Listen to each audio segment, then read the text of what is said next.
রাজধানীর উত্তরায় বাংলাদেশ বিমান বাহিনীর একটি প্রশিক্ষণ বিমান বিধ্বস্ত হয়েছে।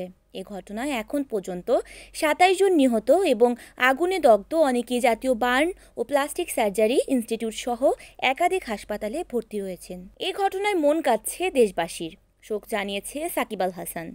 একজন বাবা হিসেবে, একজন বাংলাদেশি হিসেবে এবং একজন মানুষ হিসেবে এই শোক, এই যন্ত্রণা আমি গভীরভাবে অনুভব করছি। প্রতিটি নিঃশেষিত পরিবারের কষ্ট আমার নিজের বলেই মনে হচ্ছে।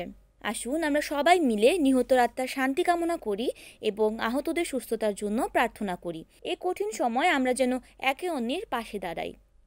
মাইলস্টোন বিমান দুর্ঘটনায় তামিম ইকবাল লিখেছেন, যা হয়েছে, যা হচ্ছে সবকিছুই প্রচণ্ড বেদনাদায়ক।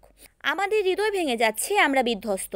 আপাতত সাংবাদিক কর্মীদের প্রতি অনুরোধ, বিশেষ করে টিভি ও ডিজিটাল মিডিয়ার কাছে অনুরোধ, আক্রান্ত বাচ্চাদের রক্তাক্ত ও আহত অবস্থায় এসব ছবি ভিডিও লাইভে দেখাবেন না। দেখালে অন্তত ঝাপসা করে দেবেন দয়া করে। ওরা আমাদের বাচ্চা, ওদের জন্য আমাদের সবটুকু প্রার্থনা। মাইলস্টোন বিমান দুর্ঘটনায় বাংলাদেশ ক্রীড়াঙ্গনেও শোক। দেশের দুই শীর্ষ ক্রীড়া সংগঠন ফুটবল ফেডারেশন ও ক্রিকেট বোর্ড এই ঘটনায় গভীর শোক প্রকাশ করেছেন। বাফুফের সভাপতি তাবিদ আওয়াল এক বার্তায় বলেন, উত্তরার মাইলস্টোন স্কুলে ঘটে যাওয়া মর্মান্তিক ঘটনার খবরে আমরা গভীরভাবে শোকাহত ও ব্যথিত।